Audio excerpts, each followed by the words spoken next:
인사 말씀드리겠습니다.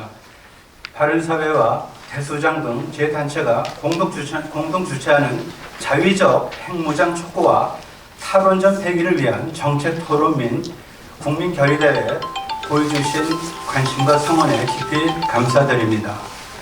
바른사회 시민회의 공동대표를 맡고 있는 명지대 경제학과 조동근 명예교수입니다. 지금 대한민국은 정치, 경제, 사회, 안보, 외교 등 모든 면에서 최악의 위기 상황에 놓여 있습니다. 그중 안보는 대한민국 존립의 기반입니다.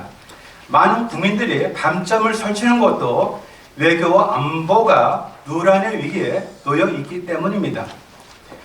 문재인 정부 출범 직후인 2017년 7월 6일 독일에서 행해진 퀘르버 선언이 잘못 끼워진 첫 번째 단추입니다.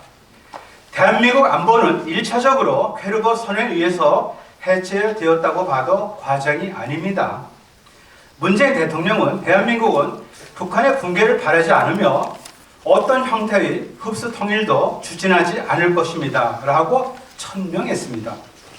대통령의 임무는 헌법을 수호하는 것입니다. 대통령 임기 시작을 알리는 선서도 나는 헌법을 준수하고 국가를 보유하며로 시작됩니다. 우리 헌법 제4조는 대한민국은 통일을 지향하며 자유민주적 기본 질서에 입각한 평화적 통일 정책을 명기하고 있습니다. 퀘르버 선언은 헌법 제4조를 정면으로 부인한 것입니다. 평화가 정착되면 남북 간 합의를 통해서 통일이 이루어진다는 문재인 대통령의 퀘르버 발언은 무책임하게 짝이 없습니다. 평화가 정착되면 말 그대로 가정법입니다. 북한의 핵개발 의지를 고수하고 적과 통일의 야욕을 버리지 않는데 어떻게 평화가 정착된다는 말씀입니까? 역사상 통일은 힘의 관계가 반영된 인위적인 정치 변동입니다. 베를린 장벽의 붕괴와 구소련의 해체가 이를 웅변하고 있습니다. 합의 위한 통일은 인류 역사상 존재하지 않습니다. 앞으로도 마찬가지입니다. 문재인 정부는 전쟁과 평화에 대해 이번법으로 진실을 왜곡하고 있습니다. 그들은 전쟁은 악이고 평화는 선이라고 합니다. 가장 나쁜 전쟁보다 가장 나쁜 평화가 낫다고 주장하기까지 합니다. 우리의 소원은 통일이라고 합니다. 어떤 통일을 의미합니까? 북한의 핵위협 하에서 민족 지상주의 미몽에 빠지는 것은 자멸의 길에 들어서는 겁니다.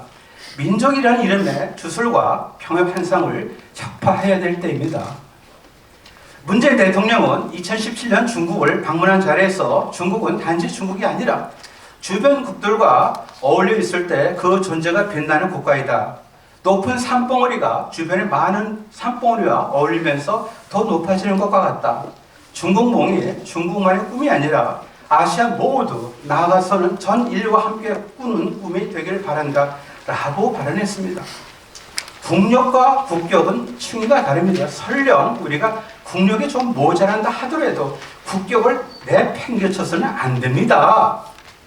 대한민국의 안보 주권을 포기하는 중국에 대한 산불 약속은 당연한 귀결입니다.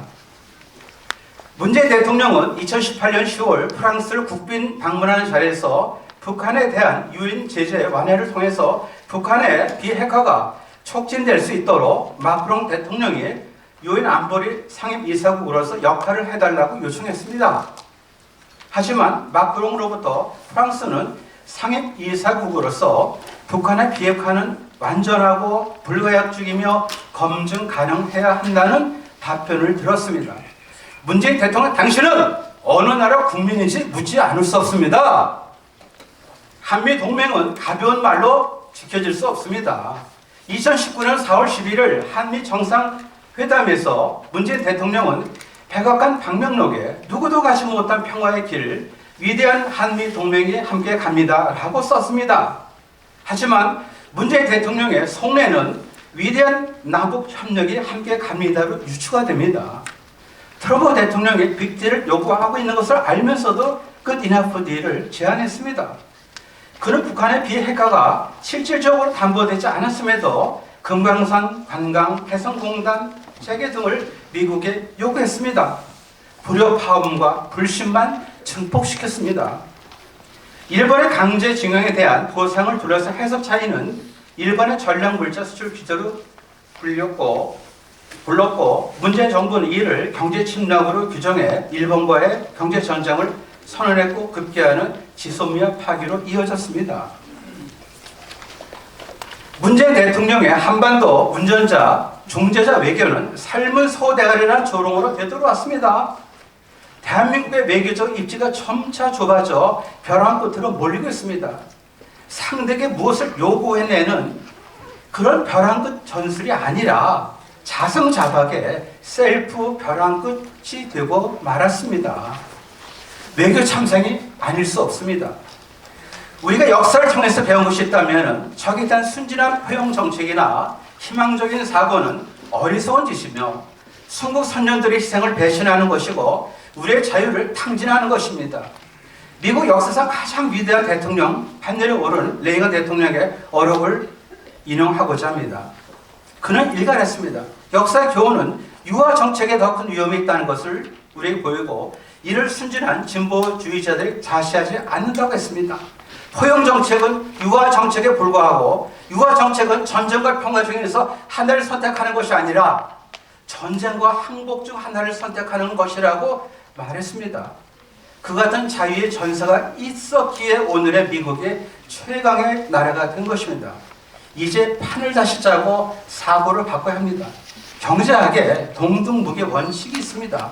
노사 간에 기울어진 운동장을 만들지 말라는 겁니다. 국가 간에도 동등무게 원칙이 마땅히 적용되어야 합니다.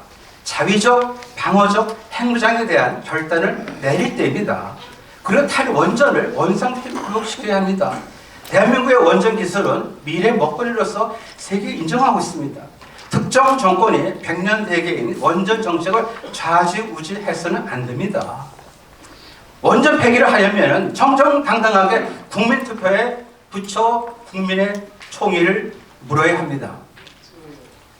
알렉산더 해밀턴의 말을 인용하면서 인사말을 맺으려 합니다. 위험보다 치욕을 택하는 나라는 지배당할 마음을 갖고 있으며 지배당에 마땅하다는 것입니다. 우리는 지배당하려 합니까?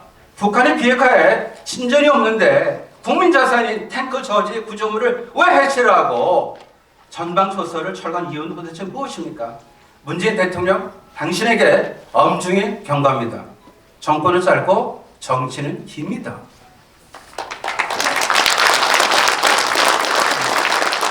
네, 박수를 한번 쳐주십시오. 시작부터 두 분의 이 개해설을 통해서 알 수 있는 바와 같이 오늘 이 행사는 그저 연초가 되었으니까 우리 사회 NGO들이 연례적으로 하는 그런 행사가 아닙니다.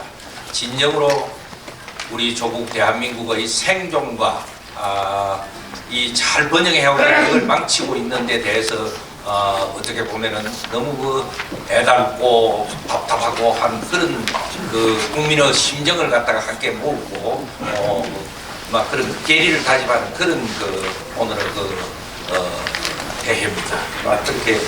그렇게 하시고 이제는 오늘 여기 주제가 사실은 핵무장과 그다음에는 원전 폐기에 대한 반대 이 두 가지 주제를 가지고 지금 우리가 발표를 합니다. 그래서 이제 발표하시는 분들은 종전에 흔히 이 세미나들은 한 분이 논문을 가와서 막 이렇다 하는 식으로 발표를 하고 또 토론을 하고 이랬는데 오늘 발표는 그런 것이 아니고요.